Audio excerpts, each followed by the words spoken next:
Welcome back to the Bookworm Woodmakers channel. I have been scroll sawing for about 25 years, maybe a little bit more. It's how I got started in woodworking.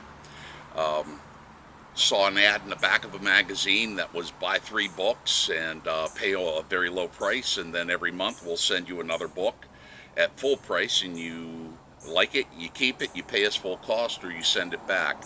And the first 2 books out of that was one of them was scroll sawing. You have to understand the internet wasn't around at that time. So you had to go to libraries if you had nobody to teach you how to do woodworking and learn how to do things. And that's how I actually learned how to do woodworking.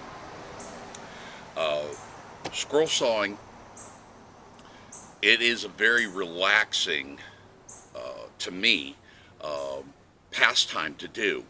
And the product that I'm going to be making in this video, I used to make $100 easy on every craft show I went to, because I would make 4 or 5 of these and hang them up.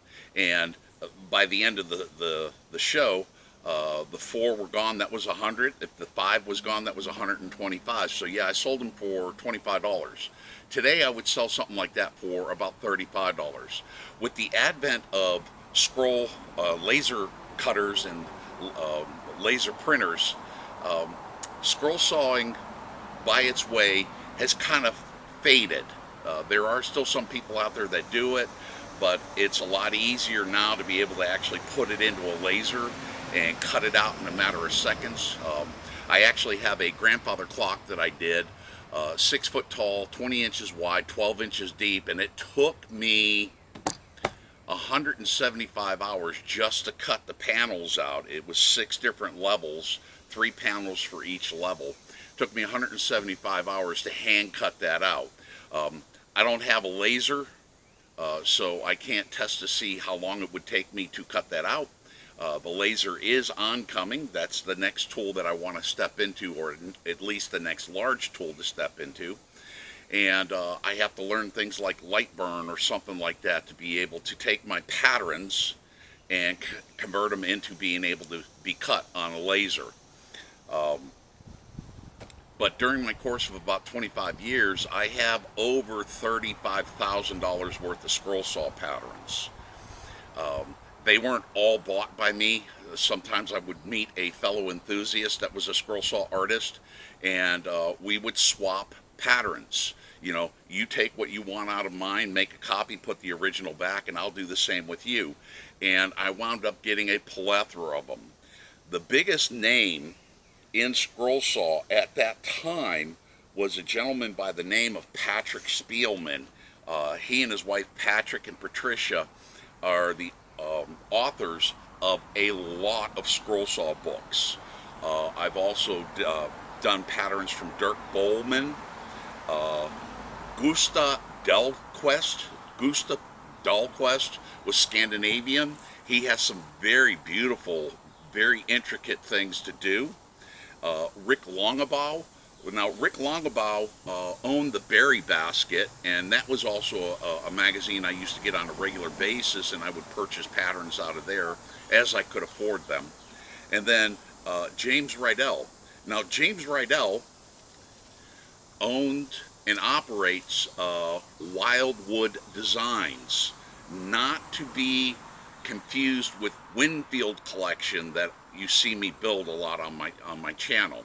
He has got some awesome patterns in there. They're just fantastic. Some of these are just monsters to do. So today we're going to be doing a clock. Very simple clock, very easy to make.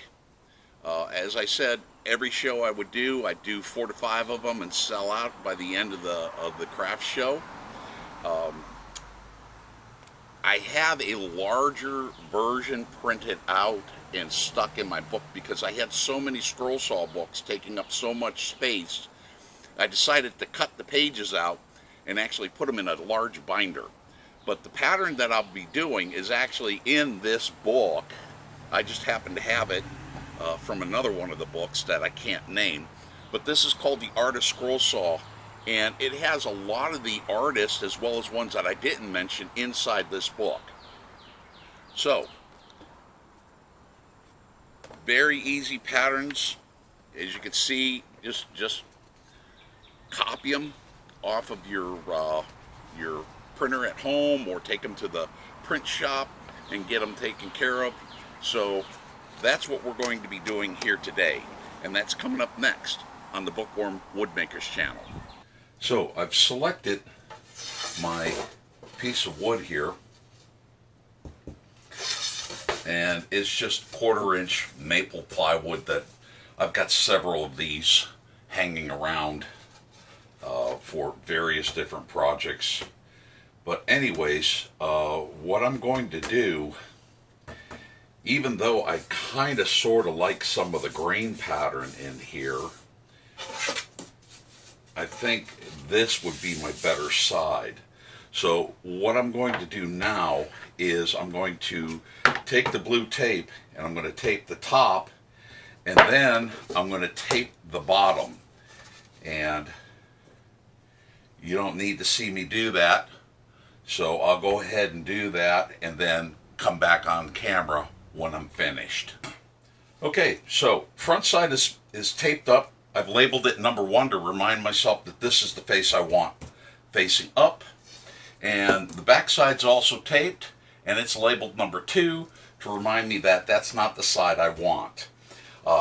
You do not have to, when you use this tape, really roll it out. You just want to make sure that there's no air bubbles in this or it's wrinkled. Not because it's going to interfere with your pattern, but mostly because there is a thing, and I'm going to try and say this without stumbling over my tongue. It's called stack, saw, scroll. Yeah. Okay, I'm going to keep that in.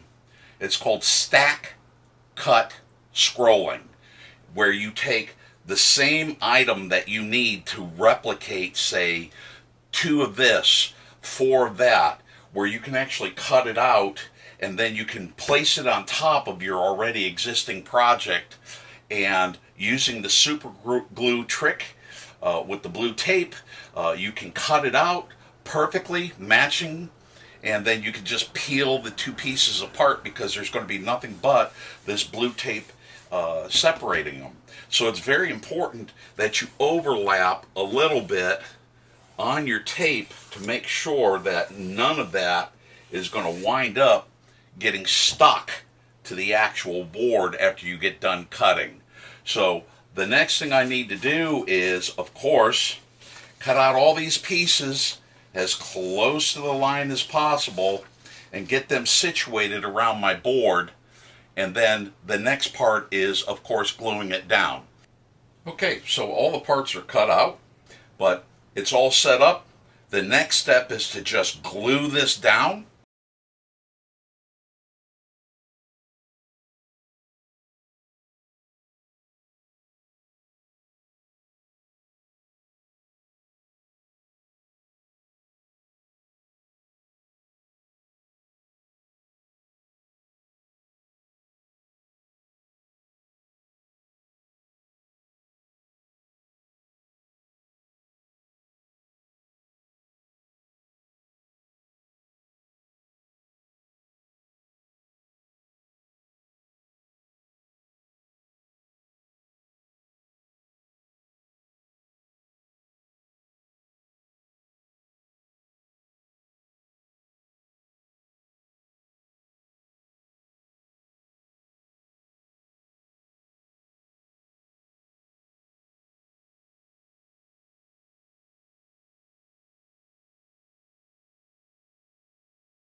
All right, so they're all drilled out, all the pieces.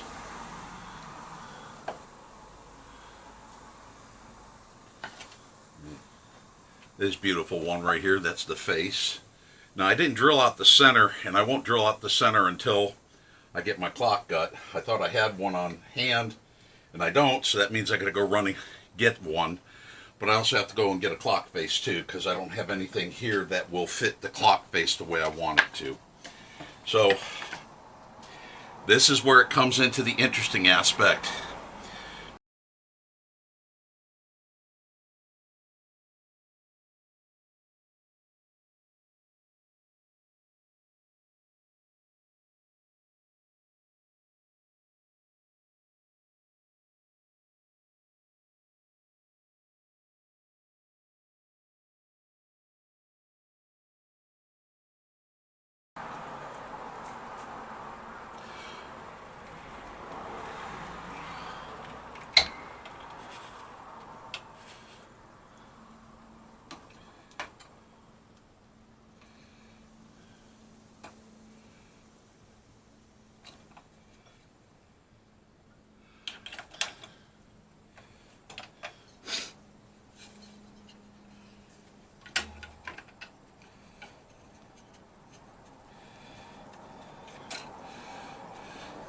And there we are.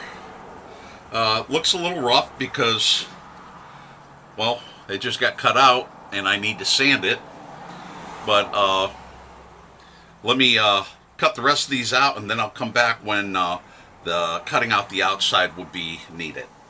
Less than 10 minutes and I've got this cut out. Just 4 simple holes. And of course, you know, it looks like heck in the back, but you know, we still got to take all that tape off in the back.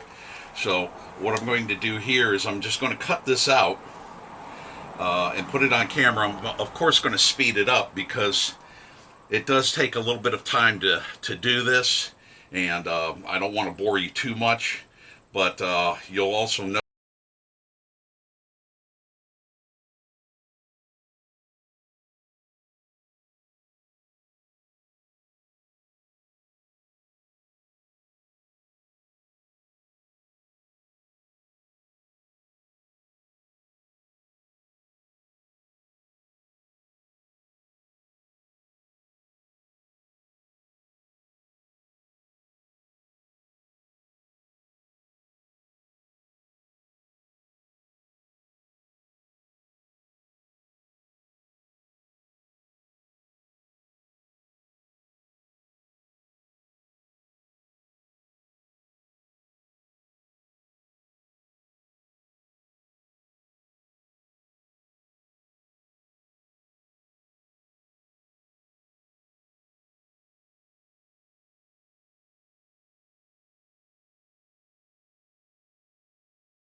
Alright, so my stack pieces are set up.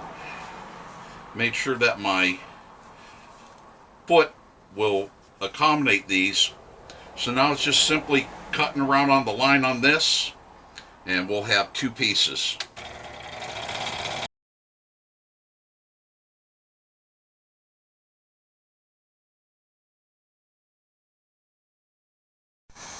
Okay, everything's sanded to the best of my ability. And now it's time to put it together. And I'll tell you, with the leaps of knowledge that I've gained from YouTube, I'm going to be assembling this way differently. I'm actually going to be using CA glue and activator rather than glue and pin nails like I used to have to do. And the problem with using glue and pin nails is when you go to stain these, the stain doesn't want to stick to any kind of glue residue.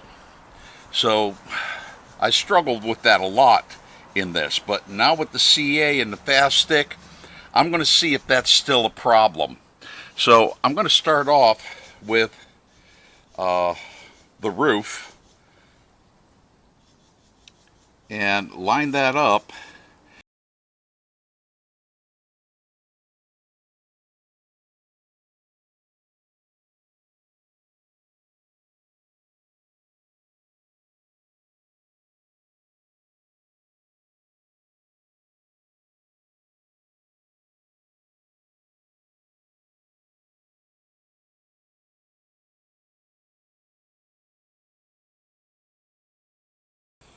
Okay, so I can't get a face for this in time.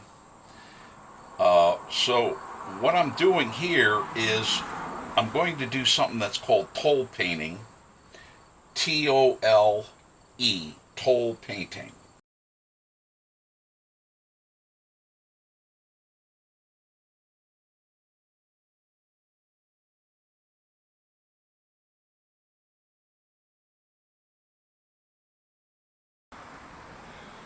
Well, here she is. And a few mistakes were made, okay, being hand cut. Uh, Obviously, if you have a laser cutter, you'd be able to do a way better job. Of course, you would have all the crispy edges on this. I do have to stop off at the store and get some goof off because I mispainted some of my blobs of green paint that I had that was supposed to be a flower. The one thing I found out about toll painting was I totally forgot how to toll paint. It's been a while, you know, but she is just absolutely gorgeous. Uh, Again, I used to sell between 4 and 5 of these every craft show, and at the time I sold them for $25. With a laser printer and all that, you'd probably be able to do about $35. And also with the laser cutter printer, you'd be able to do the numbers on the clock face without a problem and be done with it. But she is just an absolute beauty. Now, speaking of laser cutters, I have this gorgeous little thing right here, and it's a sleigh. And right now I'm in the process of trying to fit the bottom to this.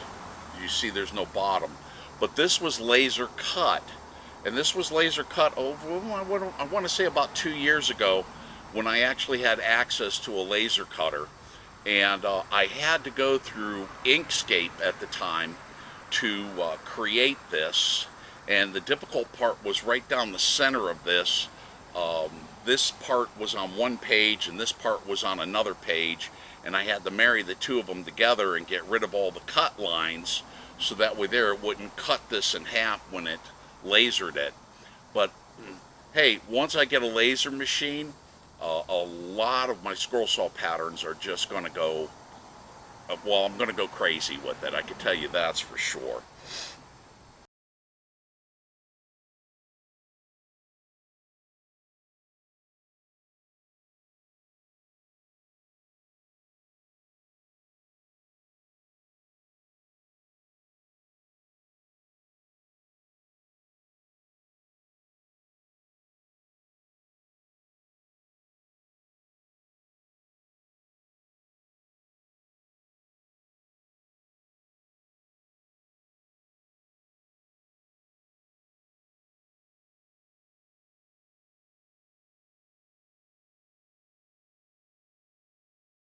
So, that brings us to the end of another exciting Bookworm Woodmakers video.